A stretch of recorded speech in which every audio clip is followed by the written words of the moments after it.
Bonjour, je suis Laetitia, j'ai 38 ans. Je suis professeure de yoga et pilates depuis 7 ans maintenant. Donc depuis toute petite, j'ai toujours aimé les pratiques corporelles comme la danse, la gym, le stretching. Avec l'âge, je me suis orientée vers les pratiques de fitness, de pilates, toujours de stretching et de yoga. Et donc, de pratiquer en tant qu'élève, ça m'a donné envie de l'enseigner, de me former pour l'enseigner à mon tour auprès d'élèves, auprès de vous. Donc j'ai fait une spécialité en pilates prénatal, postnatal et public senior, également en yoga prénatal. Et j'ai aussi fait des cours enfants, éveil corporel pour enfants. Donc aujourd'hui, mon souhait est de pouvoir transmettre tout ce que j'ai pu apprendre et ce que j'apprends encore à mes élèves et voilà, les amener dans une conscience de leur corps, dans un bien-être corporel, que ce soit par la pratique du renforcement musculaire profond en pilates et dans la pratique corporelle du yoga qui permet une grande liberté, une grande souplesse, également le côté énergétique du yoga et spirituel du yoga. Donc actuellement, je vise un public plutôt adulte, donc jeune adulte, dès l'âge de 16 ans. Je peux même accueillir des enfants des adolescents de 14 ans, même surtout en pilates, jusqu'à il n'y a pas d'âge, parce que je peux accueillir un public même d'un certain âge, voilà, public à âge avancé, public senior. Donc pour la pratique du yoga, j'enseigne un yoga de tradition indienne. C'est la tradition d'Ezikachar, fils de Krishnamacharya. Donc à l'origine, ce yoga-là s'appelait le Vini Yoga, qui veut dire le yoga pas à pas, c'est-à-dire le yoga tout en progression. C'est un yoga qui s'adapte à la personne et non un yoga où on va demander aux participants de s'adapter au yoga. C'est vraiment le yoga qui s'adapte à chaque personne. Donc on est continuellement dans l'adaptation au niveau des postures, au niveau des respirations. Ezikachar a souhaité retirer ce nom de Vini Yoga parce qu'il ne souhaitait pas enfermer le yoga dans une case, donc Hatha Yoga, Vinyasa, Iyengar, etc. Donc il a voulu retirer ce nom de Vini Yoga pour laisser son nom à lui, d'Ezikachar, fils de Krishnamacharya. Voilà. Je propose également en fait du yoga de l'énergie, puisque j'ai fait une formation en yoga de l'énergie de Roger Clair en yoga prénatal, mais que je peux amener aussi, certains concepts que je peux amener en yoga pour un public lambda, je dirais. Voilà, et donc on est dans la recherche de postures, de libération au niveau des postures, on recherche la souplesse et toujours une pratique en lien avec la respiration. Voilà, donc chaque mouvement sera en lien avec la respiration. Par exemple, à une inspiration, on va monter les bras sur une inspire et à l'expire, tout simplement, tout le long de l'expire, on va redescendre les bras. Donc l'objectif étant vraiment d'inspirer le plus longtemps possible pour que le mouvement soit au ralenti le plus possible. Le but c'est de ralentir, justement, ralentir le rythme.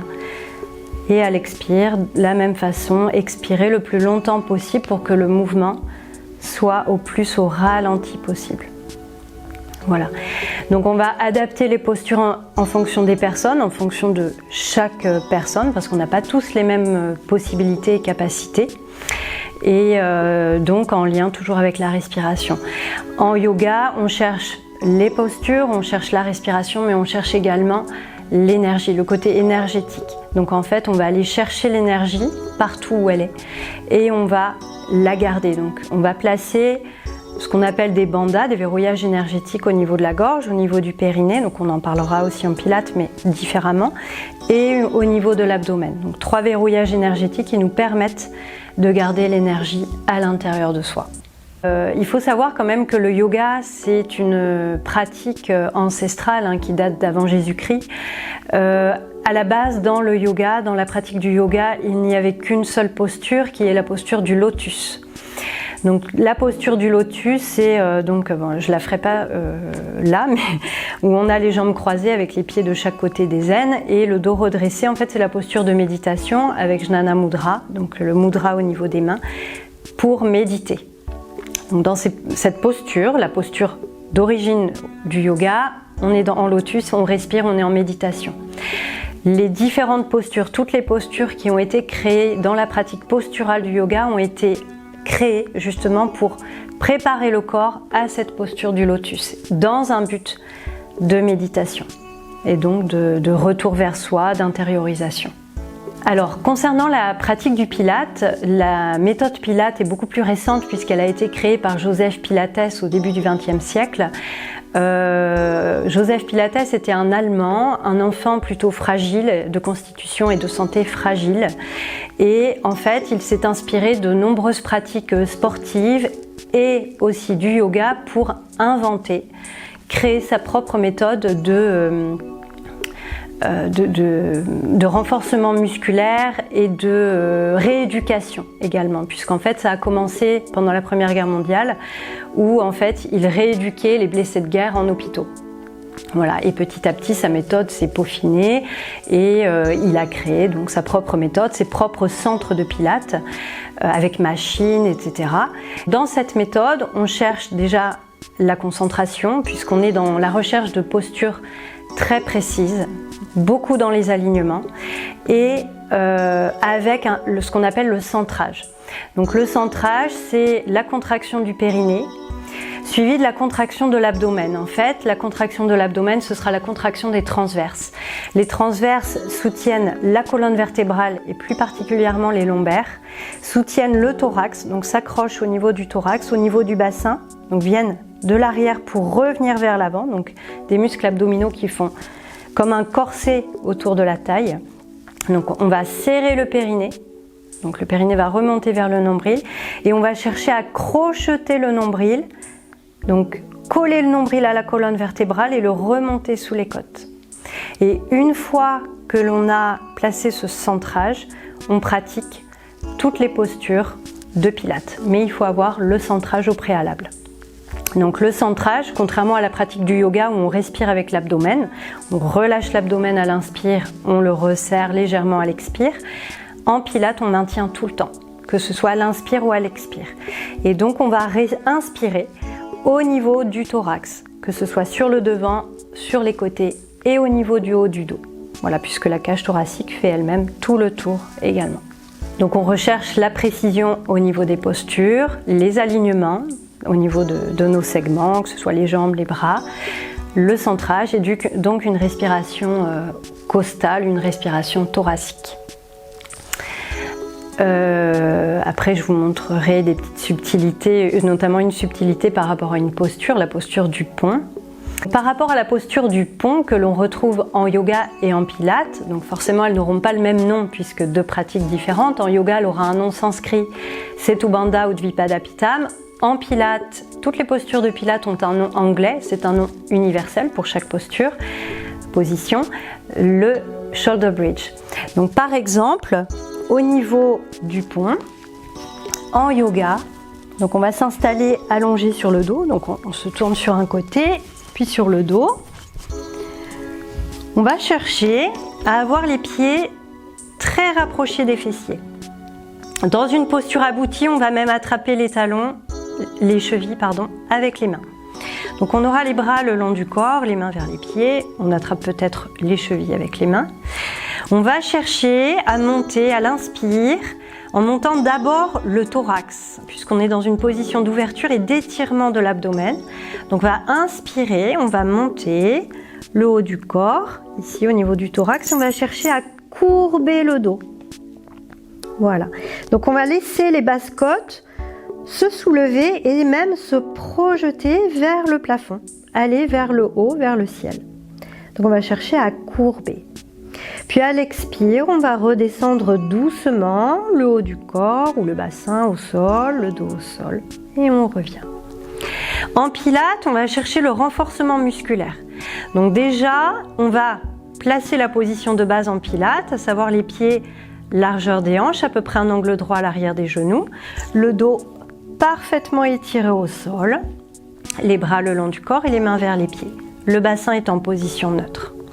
Sur l'expire, par exemple, on va monter à l'expire, on va chercher une rétroversion du bassin, donc bien creuser le ventre, et on va monter le pubis en premier vers le haut. On va monter jusqu'au maximum, à savoir l'alignement entre genou, bassin et épaules.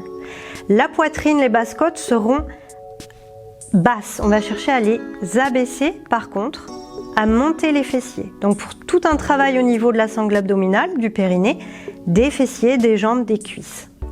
Donc là, on n'est pas dans un étirement comme en yoga, une liberté de mouvement, on est vraiment dans une tenue de la position.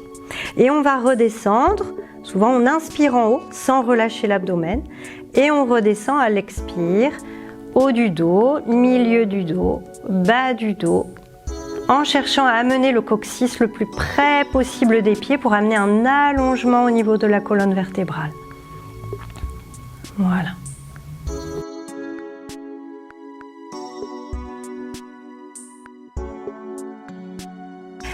Vous pourrez me retrouver chez Inspire Yoga à Avignon pour un cours de soft pilates. C'est un pilates doux adapté aux femmes enceintes et femmes venant d'accoucher, également au public senior. Le lundi matin de 10h30 à 11h30. Sur Sorgues, à la Media Luna, au village Hérault de Sorgues, le lundi soir et le jeudi soir. Donc le lundi soir, il y a un cours de pilates de 17h à 18h, un cours de nouveau de pilates de 18h à 19h et un cours de yoga de 19h à 20h. Et le jeudi soir, un cours de yoga de 18h à 19h et un cours de pilates de 19h à 20h. J'interviens également chez Enjoy Studio sur Orange le mardi soir, en pilates de 18h à 19h et en yoga de 19h à 20h. J'interviens également sur les Angles, en pilates le mercredi matin de 9h30 à 10h30 et en yoga de 10h45 à 11h45. Et le vendredi en pilates de 12h30 à 13h30. Et également sur Chusclan le mercredi soir en pilates de 18h à 19h et de 19h à 20h. En ce qui concerne ma qualification, j'ai un CQP ALS AG2E. Je suis certifiée en Pilates Matwork 1, Matwork 2, Pilates prénatal, postnatal et senior. J'ai également une certification en activité gymnique adaptée au public senior. En ce qui concerne ma qualification en yoga, je suis diplômée d'une formation de yoga de 4 ans auprès de l'Institut français de yoga. J'ai également une formation sur les bandhas, les 3 bandhas, 3 verrouillages énergétiques, donc au niveau de la gorge, du périnée et de l'abdomen. Également une certification en yoga prénatal, yoga de l'énergie de Roger Clair. Pour me contacter, je vous invite à consulter ma page Facebook qui s'appelle Yoga et Pilates Gare et Vaucluse.